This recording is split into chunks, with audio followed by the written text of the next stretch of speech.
हम लोग बेटा ये 2 सवाल करने वाले हैं, ठीक है, और तबीयत सही नहीं है तो ये 2 सवाल जो है आपके जेएनवी 2018 में पूछे गए हैं, ठीक है। बेसिक से प्रश्न है, ये भी आपके जेएनवी 2018 में आया हुआ है, ठीक है। तो हम लोग कोशिश करेंगे बेटा इसको हल करने की, ठीक है ना। देखिए प्रश्न क्या है, एक व्यक्ति ने टीवी रुपया 18,200 में खरीदा। उसने इस टीवी की मरम्मत पर 1,800 रुपए खर्च किए। वह इसको कितने में बेचे कि उसको 3,000 रुपए का लाभ। बहुत ही आसान सा प्रश्न है। देखिए बेटा, जैसे कोई सामान आप लेते हैं, ठीक है, कोई सामान खरीदते हैं, है ना। सुन लीजिए पहले बेटा, याद हो, लिख लो, लिखो मत। अगर आपने उस पे उसकी मरम्मत में खर्च कर दिया कुछ भी रुपए, तो किस में जाएगा?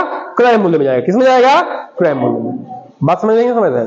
जैसे मान लीजिए कि 2,000 की साइकिल खरीदी और उसमें खर्च कर दिया 100 रुपए।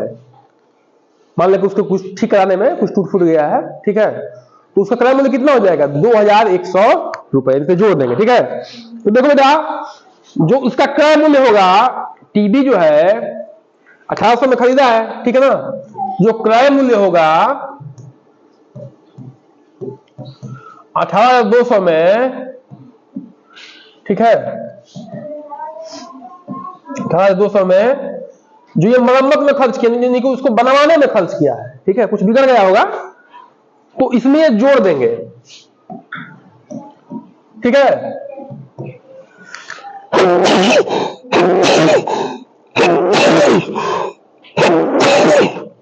तो कितना हो जाएगा बताइए? ये इकाई से इकाई जुड़ेगा तो 0, दाएं दाएं 0, सैकड़ा सैकड़ा 8 2 10, 80 1 8 1, देखो 1000 पे 1 है ना, तो 8 2 10 का 0 1 1 2, कितना हो जाएगा? 20,000 रुपया हो जाएगा, ठीक है बेटा। 20,000 रुपया हो जाएगा, ठीक ना। 20,000 क्या इसका क्रय मूल्य है। क्रय मूल्य इसको पता चल गया। अब मैं पूछूं बेटा कि 10 रुपए का सामान है। कितने का सामान है? 10 रुपए। कितने में बेचे कि 2 रुपए का लाभ हो? कितने में उसको बेचे कि 2 रुपए का लाभ हो?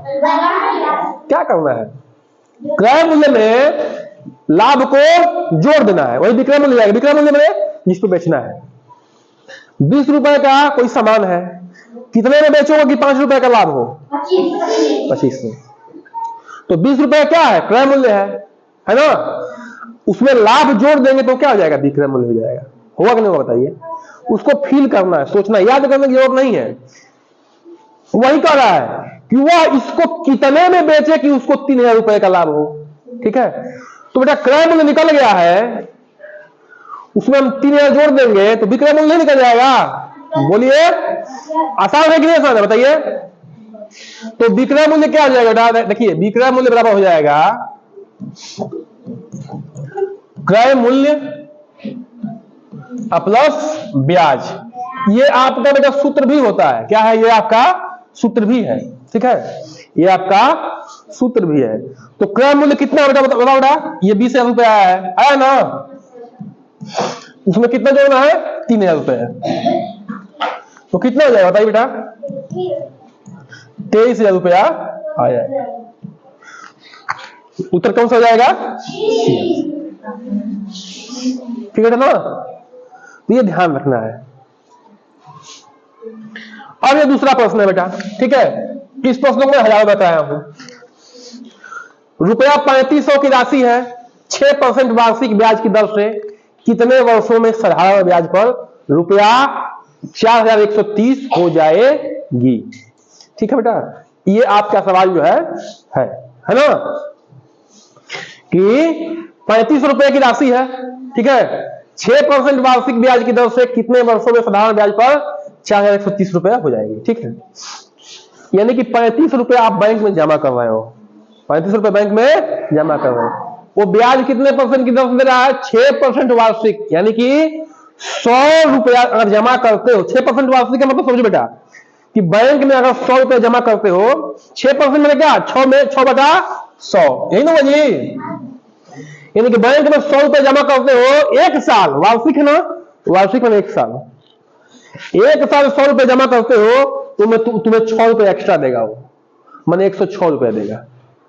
बस समझ रहे हो, 6% वार्षिक ब्याज की दर मतलब यही होता है, ठीक है। अच्छा, जो साधारण ब्याज होता है हमेशा मूलधन पे मिलता है, मिश्रधन पे नहीं मिलता है, ठीक है ना, ये भी ध्यान रखना है।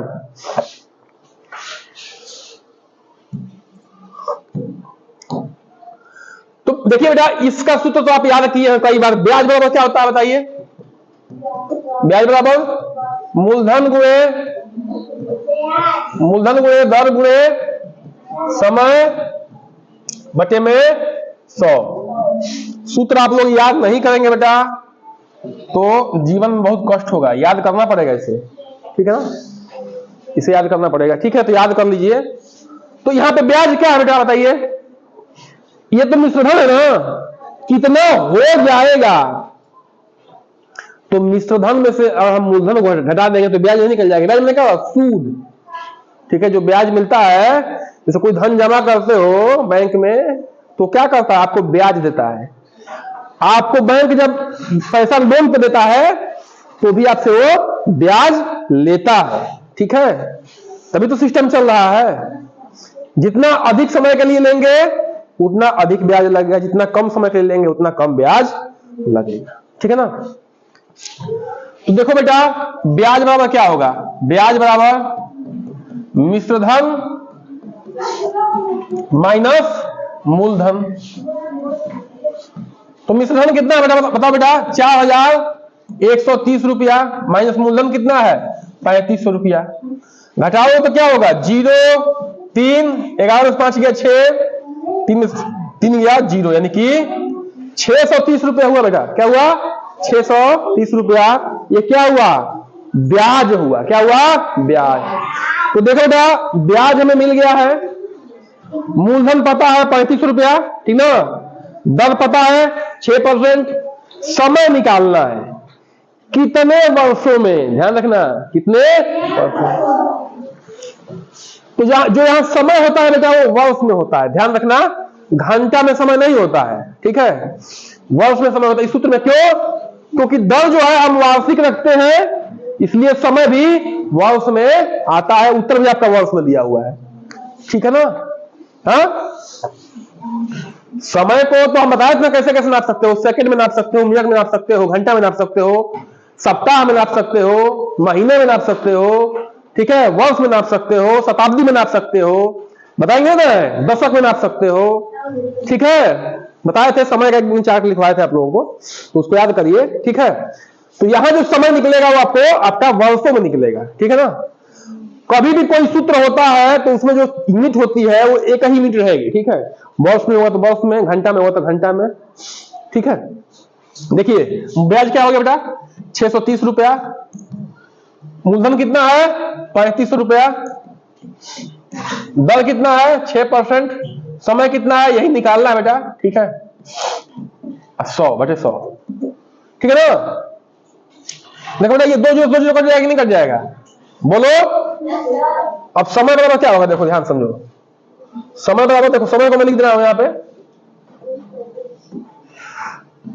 अब यहां पे एक बचा, ठीक है ना। देखो 100 से ऊपर भाग दिया और 100 से नीचे भाग दिया, तो समय का में 100, 3500 में 100 से भाग दिया तो 35 आ गया, ठीक है ना।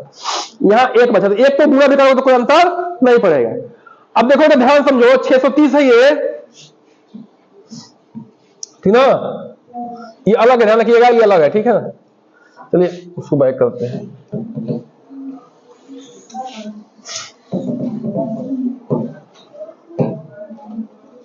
यहां लिख देते हैं। तो समय बराबर क्या हो जाएगा? देखिए 630 है, समय में 6 का गुणा हुआ है तो बराबर के इधर आगे तो क्या जाएगा? भाग। समय में 35 का गुणा हुआ है तो इधर आगे तो क्या जाएगा? भाग, ठीक बेटा। हाँ, अब देखो ये कैसे कटेगा? ये 5 से कट जाएगा, 5 7 35, 5 1 5, ऊपर से जाएगा 1 3, 5 9 10, 5 6 30, 7 से भी कट जाएगा, 7 1 कम में 7, और 7 बटे 56, 6 से भी कट जाएगा, 6 18, यानी कि समय बराबर क्या जाएगा 3 वर्ष, 3 वर्ष, ठीक है ना। तो उत्तर क्या जाएगा आपका ये वाला। तो ये बड़ा ध्यान रखना है, ठीक है।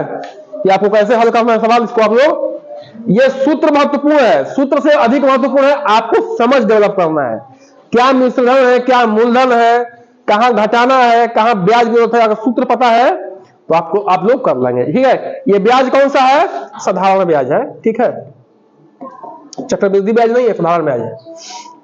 चलिए इसको नोट डाउन करिए।